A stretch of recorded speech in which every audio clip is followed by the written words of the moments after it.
Masih tetap semangat ya. Oke, kemarin kita sudah membahas sejarah teknologi informasi dan komunikasi.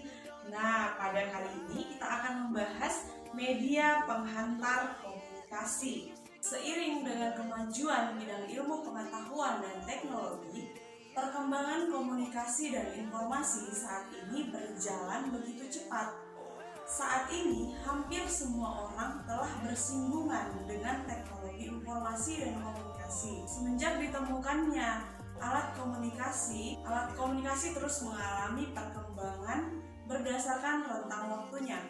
Media komunikasi dibedakan menjadi dua. Ada alat komunikasi masa lalu atau kuno dan alat komunikasi modern. Komunikasi adalah penyampaian pesan atau informasi oleh seseorang kepada orang lain secara langsung maupun tidak langsung dengan menggunakan alat atau media komunikasi. Nah, apa saja ya alat komunikasi tradisional pada masa kuno? Yang pertama, kentongan. Kentongan sudah digunakan di Indonesia sejak lama, berfungsi untuk memberi informasi kepada masyarakat bahwa telah atau akan terjadi sesuatu. Kentongan besar biasanya disebut dengan beduk.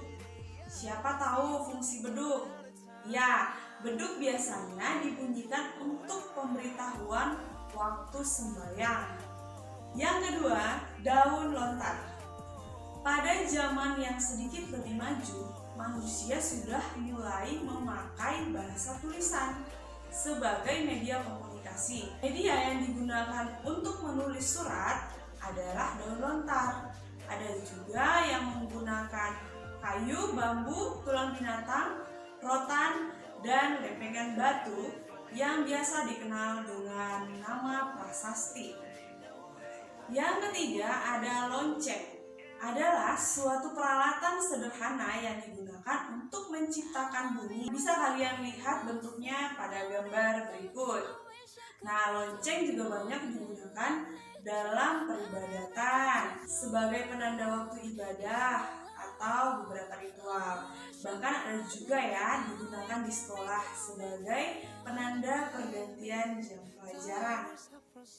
Kemudian yang keempat ada burung merpati. Nah, merpati pos adalah burung merpati yang dilatih untuk mengantarkan surat atau pesan. Kenapa harus burung merpati? Karena merpati adalah jenis burung yang cukup pintar, daya ingatnya kuat, memiliki naluri alamiah yang dapat kembali ke sarang meskipun sudah pergi dengan jarak yang jauh. Kemudian yang selanjutnya ada prasasti. Prasasti adalah piagam atau dokumen yang ditulis pada bahan yang keras dan tahan lama. Nah, modernnya prasasti sering dikaitkan dengan tulisan di batu nisan atau di gedung gitu. Yang selanjutnya ada trompet dari tanduk hewan. Nah, dulu ya, bunyi trompet itu digunakan sebagai alat komunikasi untuk menandai dimulai atau berakhirnya kegiatan tertentu. Misalnya, perang sebagai tanda perintah dan pergerakan pasukan. Yang berikutnya ada asap. Nah, secara umum, sinyal digunakan untuk mengirimkan berita. Artinya ada sinyal bahaya sebagai tanda darurat atau mengumpulkan orang banyak ke suatu tempat.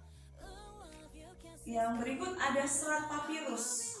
Nah, serat papirus ini dibuat dari serat pohon papirus sebagai media menyampaikan informasi.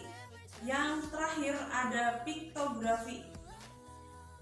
Artinya simbol-simbol yang apabila disusun bisa menjadi kalimat dengan makna tertentu. Nah, itu dia media komunikasi kuno. Apakah yang ibu sebutkan barusan masih ada di sekitar kamu? Kira-kira apa saja ya? Dan apa fungsinya? Silakan beri pendapatmu ya.